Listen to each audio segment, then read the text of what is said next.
Un saludo, bienvenidos a una edición más de Pulso Empresarial en su televisión regional, en Popular Televisión.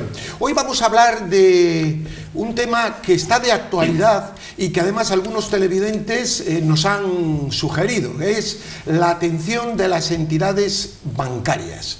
Está de actualidad por esa asociación de personas mayores que se rebelan ante la falta de atención correcta en diferentes sucursales debido al avance tecnológico, a la falta de personal, pero yo creo que también, bueno, al número de personas que a través de los ERTEs y los ERES han desaparecido ya de las plantillas de los bancos, y al síndrome de quemado que tiene el personal, que eso es lo que no se dice. El personal de la banca en general está quemado. Habla mucho de calidad, habla mucho de todo ello, pero los dirigentes que cobran grandes cantidades en los consejos de administración, que van al foro de Davos a decir allí cosas absurdas, ¿no? No se preocupan de las personas. Es decir, cualquiera de nosotros tenemos muchos amigos en la banca que no pueden hablar, obviamente, y habrá casos, ¿no? Pero puedo decir que en el 90% están más quemados, y permítanme la expresión, que la pipa de un indio. Bueno, pues todo esto repercute en el servicio. Después de que los políticos con su gestión nefasta se cargaran las entidades de ahorro, las cajas de ahorro, hemos quedado en manos de unos bancos. Y unos bancos que me parece muy bien, que miren la rentabilidad de sus inversores. Creo que eso es fundamental, pero tienen que tratar bien a los clientes, tratar bien al personal, y eso no está ocurriendo. Bueno, y luego está la brecha tecnológica, la señora Calviño sacándose fotos, pero bueno, pero hay que tener cara. Pues si esto se arregla con una orden total del Banco de España de que tiene que haber un número de personas por sucursal, depende del número de habitantes a las que se atienden, porque hay algunas en las que había igual 10 personas antes y ahora va y hay 3. Eso realmente es como el milagro de los panes y los peces. Bueno, de todo este tema, que es realmente complicado, pero que tiene solución. La solución es respetar a los clientes, respetar a los empleados. Vamos a hablar con don Carlos Pajares. Un saludo, don Carlos. Un saludo, muy buenas. El equipo habitual. Don Aurelio Sastre, un saludo. Hola, un saludo y muy buenas tardes. Don Carlos Pajares. Bueno, yo voy a hacer aquí un poco el tono disonante. Pues parece muy bien. Esto es la pluralidad. Sí. Vamos a ver, pero voy a matizar. Yo entiendo que una empresa privada puede dar un mal servicio y en la mano del consumidor está no utilizar ese servicio y buscar otro que te dé otro servicio. Yo creo que la administración lo que tiene es que favorecer que la banca sea más cercana. ¿Cómo lo favorece? No imponiendo la cercanía ni la necesidad de... No, eso es una decisión que como empresa uno debe de tomar o no debe de tomar. Lo que sí tienes que hacer tú como administración es favorecer que haya bancos más pequeños, que haya otro tipo de bancos y que haya más libertad en cuanto a la elección. A mí, curiosamente, lo que sí me llama la atención de todo esto es que nos focalicemos en una realidad que está clara y es evidente, la mala atención que se está dando, pero a las personas mayores y en general. En general, yo por eso ampliaba. Sí, que da mala atención la banca. Pero sin embargo no nos fijamos en quien sí tiene la obligación, porque esa sí es su obligación, que no es una empresa, no tienes la posibilidad de elegir, que es con la administración. O sea, ahora mismo prácticamente cualquier relación con la administración es cuando menos haciendo una llamada para pedir una cita previa, llamada que se pierde en el espacio telefónico. O sea, la atención personalizada se está perdiendo prácticamente en todo. Y ya digo, lo de la banca me preocupa muchísimo, muchísimo, pero al fin y al cabo es una empresa privada. En mi mano está cambiar de banco y que vayan surgiendo bancos que tengan una atención más personalizada, como usted bien decía. Estaban las cajas de ahorro, se las han cargado, se las han cargado los políticos. No, los políticos. Se las han cargado, que era la banca cercana, la banca que además no tenía unos índices de rentabilidad muy alta porque su rentabilidad era dar un servicio público. Ese servicio público se lo cargaron. Y sin embargo, lo que sí es servicio público, que es la atención desde el centro de salud, de Hacienda, ahí Es curioso, nadie protesta. Sí. A mí me sorprende que nadie proteste, que cuando necesita ir al centro de salud se vuelva loco llamando por teléfono, que no le cojan el teléfono, que no pueda presentar. Y no, eso parece que no molesta. Pues mire, don Carlos, como estamos totalmente de acuerdo y aquí hemos hablado de ello, no en profundidad, vamos a dedicar el programa del próximo programa a ello. Sobre todo los centros de salud. Yo a don Aurelio, además, que es especialista, hemos comentado aquí este asunto, pero lo vamos a hacer en profundidad como vamos a hacer hoy lo de la banca. Totalmente de acuerdo, de haberte de acuerdo. Pero me gustaría hablar de las causas, es decir, el empleado quemado, la falta de personal, al cliente que se le maltrata porque como el empleado está quemado, no puede atenderle, los sistemas informáticos que son a veces realmente caóticos porque obviamente hay que tener un curso muy especializado, en fin, muchas cosas, don Aurelio. Bueno, yo quería decir en principio que estoy de acuerdo con lo que don Carlos acaba de decir. Y es cierto que las instituciones son las que marcan y condicionan las conductas de los ciudadanos, pero también de las entidades. Aquí nos estamos encontrando efectivamente con unos servicios que antes se supone que eran auténticos servicio al ciudadano, y eso se ha trastocado. Se ha perdido esa idea de que los bancos son un servicio al ciudadano y se han convertido en que es el ciudadano el que tiene que estar al servicio de los intereses de esos bancos. O sea, esa es una realidad. A usted le han impuesto unos horarios, le han restringido los horarios de caja, pero además le han obligado a utilizar todos estos medios técnicos que, bueno, muchas personas mayores y jóvenes, los mayores son mayores pero no son idiotas y también se adaptan muy bien a veces a las cosas, pero lo cierto es que ahora es obligado tener que pasar por todos esos sistemas de digitalización que a veces no funcionan, que usted no tiene a dónde ni a quién dirigirse para protestar, y todo eso pues está condicionando un mal servicio. Es decir, se ha destruido, se ha llevado a cabo de una manera rápida la destrucción del servicio y ahora pedimos la reconstrucción. Es muy fácil destruir, construir es mucho más difícil. Hay muchas reticencias y yo creo que va a costar mucho que la banca, que ha despedido a cantidad de empleados, recupere esa función de servicio que ahora exigimos.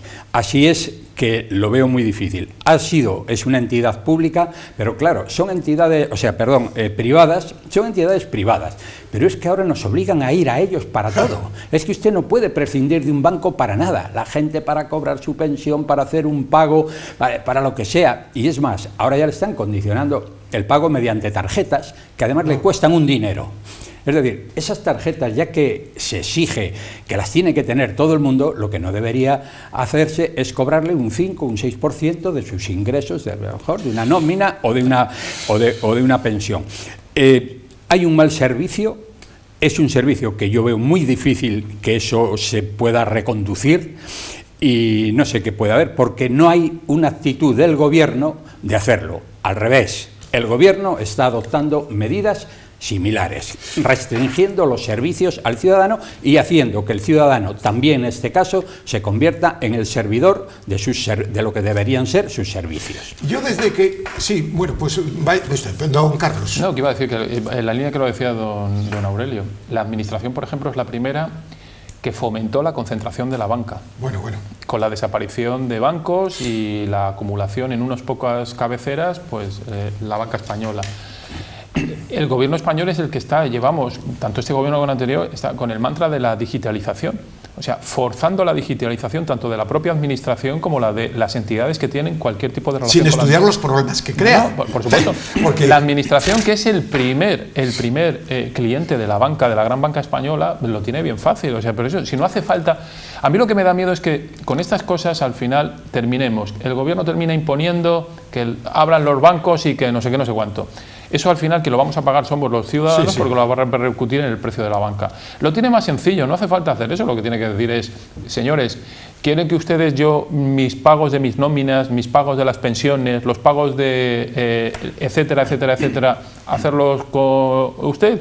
Pues obligo al banco que dé este servicio de esta manera. O sea, facilidades por parte de la administración y todas, pero es que la administración es la primera la que está fomentando, no solo de la banca, sino de todas las empresas. Ya prácticamente, yo que gestiono una empresa, prácticamente ya no existe relación directa con la administración, todo se hace vía telemática. Es imposible ya prácticamente descolgar un teléfono. Ya no existen, de hecho, los teléfonos directos con la administración. Tú ahora tienes que para todo mandar un correo electrónico, solicitar una cita, si quieres hablar con alguien, encontrar una voz humana al otro lado de la línea con la administración es cada día... Y si luego ese personal está muy cansado, estresado, eso te lo dice cualquier psiquiatra, el número de personas que tiene de la banca, porque tienen un exceso de trabajo, muy presionado por los objetivos. Y a mí esto me rechina porque estas entidades tienen un 7, un 8% fondos como BlackRock.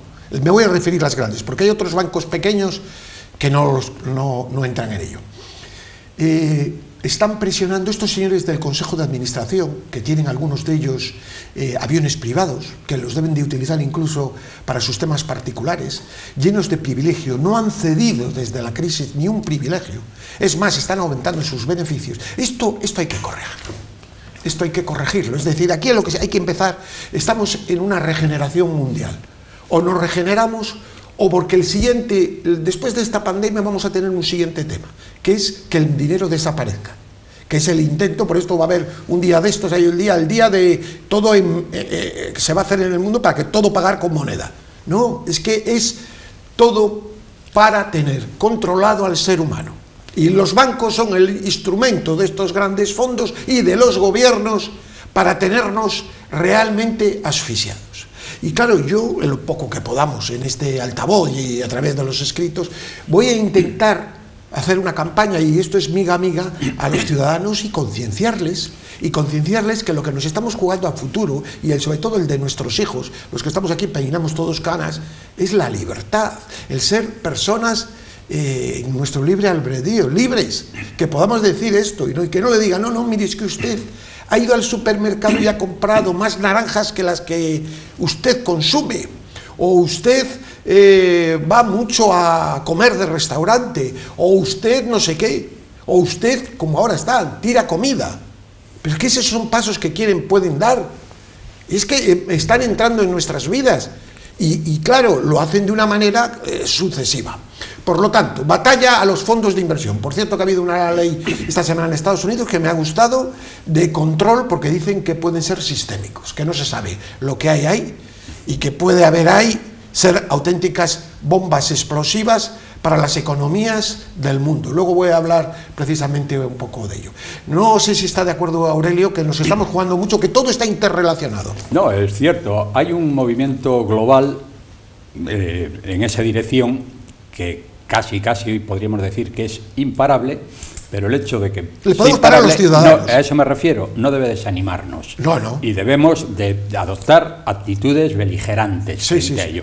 Hay que ser críticos.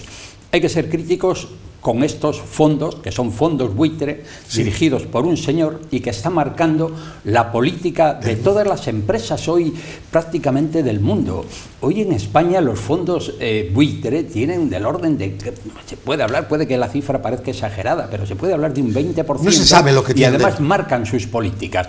Es decir, el presidente de BlackRock manda sus escritos anualmente a Patricia Botín diciéndola cómo tiene que restringir los dividendos de sus pequeños accionistas. Y ella lo tiene que cumplir, porque dicen que en el momento que sus Eso es una cosa simulada, que dice usted, es ¿no? una cosa simulada. En el momento que no se cumpla esta orden que él cada año manda, diciendo que los pequeños accionistas son despreciables, en el momento que no se cumpla esa orden, nuestros beneficios, dice, baja. ¿Y cuál puede ser la consecuencia? Que retiremos ese 20% de nuestros fondos en las entidades y esa entidad se vaya a freír espárragos. Por tanto, tienen una incidencia en la economía de los países extraordinaria. Pasa en los bancos, pasa en las entidades, en el resto de entidades del IBEX 35, pero es que pasa en todo el mundo. Son fondos que tienen presupuestos superiores al presupuesto de Estados Unidos. Son un peligro para la economía. Y esto condiciona totalmente, porque además todo esto está en manos de una persona o de un pequeño grupo muy reducido que está marcando las políticas. Oiga, y hoy a mí me llama mucho la atención que todos los grandes ricos resulta que son comunistas, de ideología comunista, dicen. Bueno, es un comunismo al revés. Otra cosa, Carlos, porque luego vamos a hablar precisamente, y bueno, pues ya que eso lo vamos a unir con unas declaraciones que ha hecho un exdirectivo de BlackRock, que son muy preocupantes para el mundo. Yo no creo, igual no llega tanto, pero yo creo que ese es el problema real que hay, y da algunos datos. Don Carlos. No, yo lo que iba a decir, hay una cosa que lleva, y los televidentes lo habrán oído más de una ocasión, quieren que desaparezca el dinero físico. Claro, y quieren es el control total. Claro, porque en el momento que desaparezca el dinero físico, primero los estados salen ganando, porque desde luego el control que hay y la capacidad además de cobrar impuestos por absolutamente cualquier cosa es infinita. Y luego además, dice usted, pues la banca de repente es que tú no vas a poder tener tu dinero físico en un colchón, no. Lo vas a tener que tener en algún sitio. Claro. Y ese sitio van a tener que ser las entidades bancarias, con lo cual el dinero va a estar siempre en manos de los bancos y controlado por parte de los gobiernos. Eso es algo que, en el que, por eso decía, que no es una cuestión única y exclusivamente de la banca, sino que la banca aquí está siendo un instrumento del gobierno, el gobierno un instrumento de la banca. O sea, aquí hay comunidad de intereses entre uno y otro. Y lo estamos viendo, es lo que se está viendo. Pues mire, hay una advertencia que ha hecho esta semana Edward Dowd, que es ejecutivo, un alto ejecutivo, fue de BlackRock, que dice que estamos en una burbuja de deuda global, que el mundo está al límite de una especie de explosión, no sé si controlada o no, financiera. Por ejemplo, da un dato que es sobrecogedor, y yo creo que toda la forma de la gestión de la pandemia está relacionado. Es que la Reserva Federal imprimió durante este tiempo un 65% más de dinero para mantener todo esto a flote. Es decir, se están haciendo papelitos.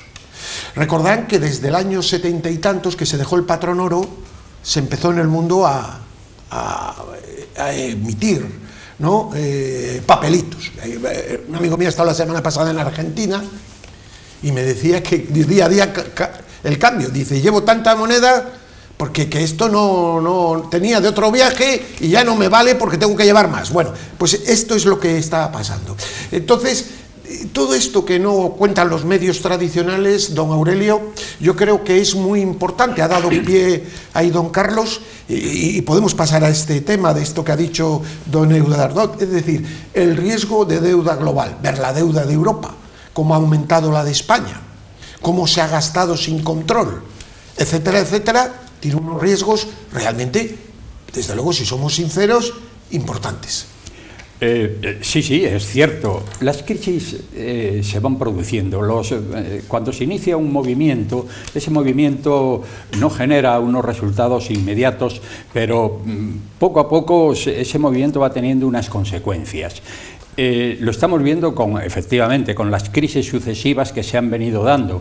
Nadie pensaba que se iban a dar crisis como las que hoy estamos viviendo en el mundo, de todo tipo, económico, sanitario. No pensábamos en eso, pero son la consecuencia de movimientos previos.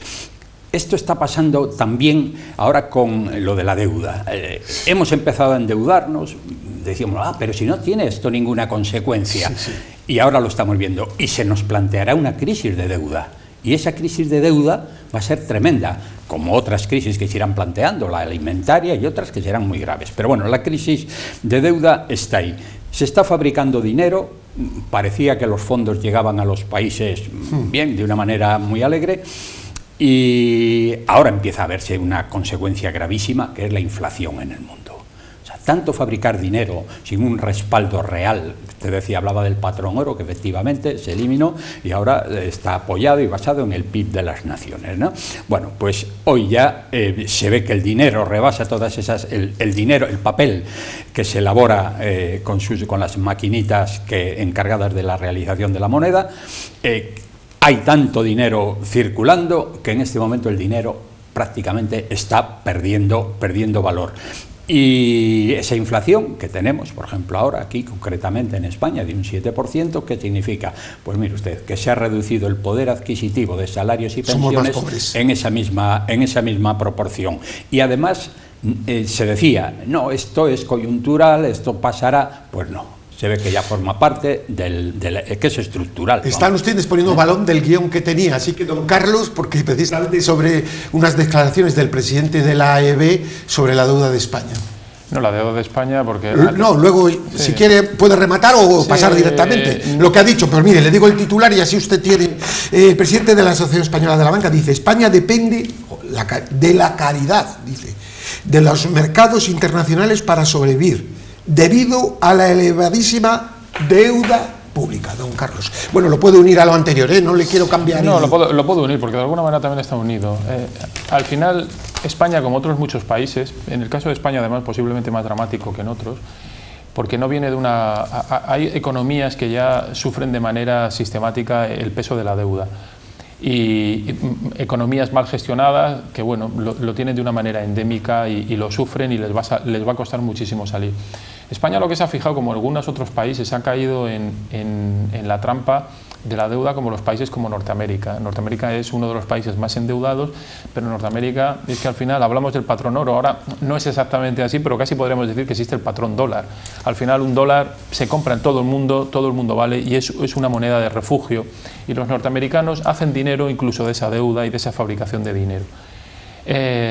España lleva encadenando una mala gestión en cuanto al gasto público que ha hecho que, como bien dice el titular, vivamos de la caridad, estamos viviendo de la caridad y estamos sufriendo cada vez que dice el Banco Central Europeo que va a subir los tipos. ¿Qué es lo que se avecina? Sí.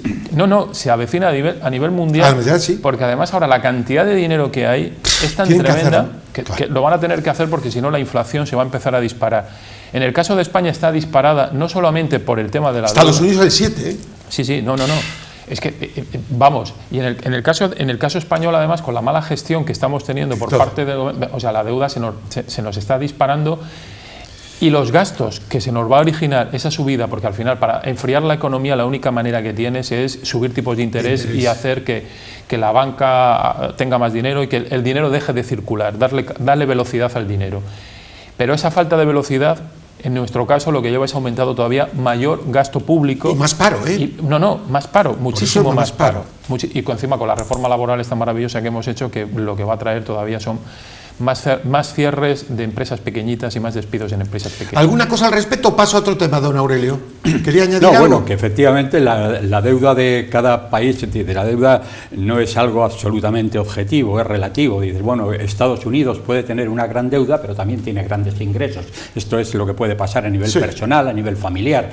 Uno puede tener una deuda muy superior a otro, pero como sus ingresos le permiten pagarla, pues ya está. Pero España no. A España no le permite pagar esa deuda, y el hecho de que ahora los organismos reguladores vayan a aumentar los tipos de interés de esa deuda, pues para España puede ser muy importante negativamente, ¿no? Nos vamos a quedar con muy poco tiempo, pero quiero tocar este tema porque también me lo habían propuesto. ¿Quiere el gobierno acabar con los autónomos? ¿Quiere el gobierno que...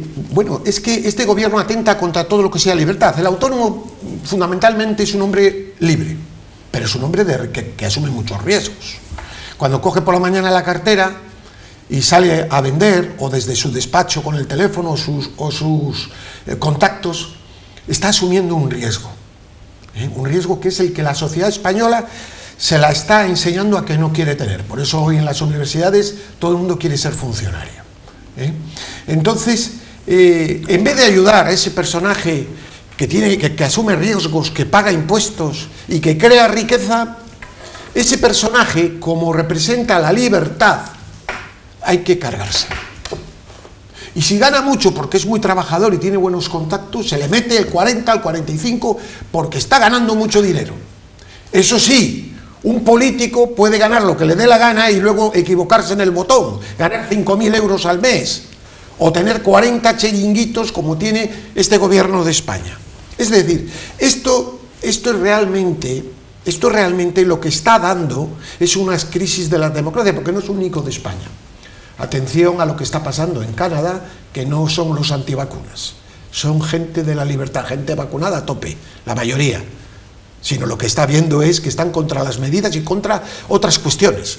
Esto es el asunto. La falta de libertad, el problema de los políticos. Igual el mundo necesita una implosión de esta. No creo que violenta, no quiero violencia, por supuesto, pero es que estos dirigentes mundiales tienen que irse a la calle, porque han fracasado en todo, y además es que se ha creado una casta con grandes tintes, no digo todos, de corrupción.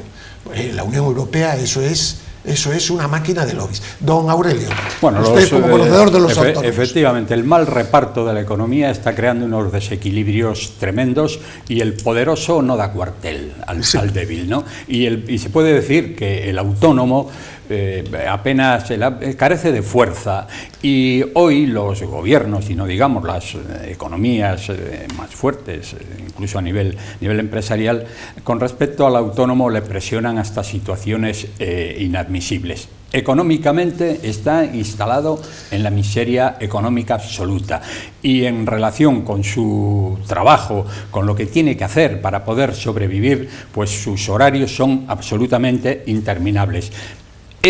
El autónomo es un grupo débil, es muy independiente y se está abusando de él hasta extremos inadmisibles. No hay hacia él absolutamente ningún respeto, y su supervivencia yo creo que está muy limitada, o sea, tiene un futuro absolutamente oscuro. Tendrá que ir buscando el autónomo, ir desapareciendo, integrarse en organizaciones, buscar sus trabajos y dejar el trabajo autónomo, porque su persecución por los organismos y también su presión por los otros sectores económicos que le rodean le hacen la vida absolutamente imposible. Así es que es un futuro muy oscuro y con muy pocas posibilidades de encontrar una solución. Don Carlos, nos queda muy pocos minutos. ¿Otra batalla por la libertad? Yo estoy convencido de que existe una idea y un objetivo claro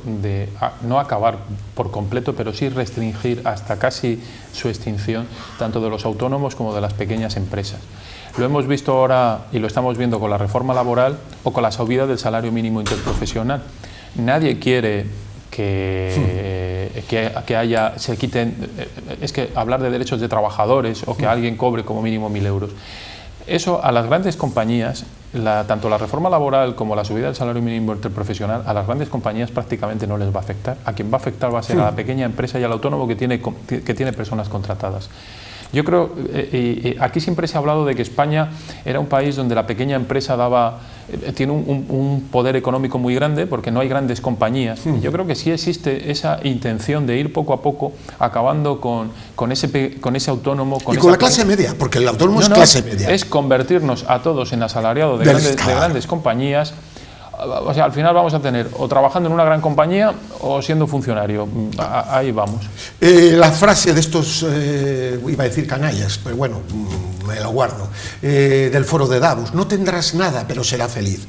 Estamos en una batalla por la libertad, no se dejen engañar. Estamos en una batalla, y lo que hagamos nosotros nos lo agradecerán o no nuestros hijos, porque a eso entraríamos en crear el hombre, digamos, obrero desde el punto de vista máquina, es decir, con un chip que se nos controle y que hagamos, sí, en esto que parece de película de ciencia ficción, en esto están estas mentes perversas del Foro Mundial unidos con el comunismo, y no son cuentos chinos que les puedo contar, solo que está muy disimulado. Así que reaccionemos y seamos personas como nos creó el Señor, libres y responsables, por supuesto. Ser libre no significa tener como bandera el libertinaje, el respeto a los demás, pero ser libre es ser autónomo en las decisiones. Que tengan una feliz semana.